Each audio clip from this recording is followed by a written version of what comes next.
এই মাছের ঝালটা এত টেস্টি খেতে, একবার না বানিয়ে খেলে কেউ বুঝতে পারবে না।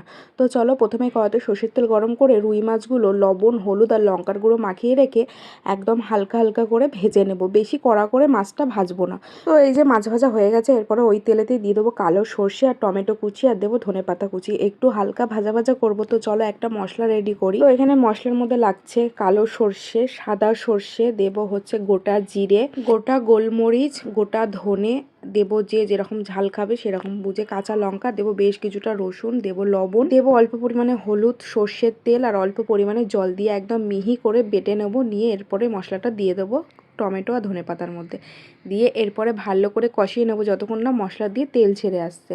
তো এরপরে কিছু মশলা দেবো, সেটা হচ্ছে অল্প লবণ, অল্প হলুদ গুঁড়ো আর দেবো অল্প লঙ্কার গুঁড়ো। যেহেতু আগে হলুদ গুঁড়ো লবণ দেওয়া আছে সেজন্য অল্প অল্প করে এখন দেবো। দিয়ে একটু কষিয়ে নেবো।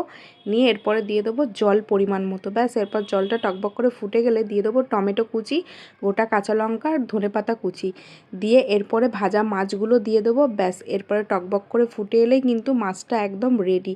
আর এটা এত টেস্টি হয় খেতে যে তোমাদের কি বলবো, তোমরা একবার হলেও এটা বানিয়ে খেও। আর যারা যারা ঝাল খেতে পছন্দ করো, এই খাবারটা তো একদম তাদেরই জন্য। তো রেসিপিটা কেমন লাগলো অবশ্যই করে কিন্তু কমেন্ট করে জানিও।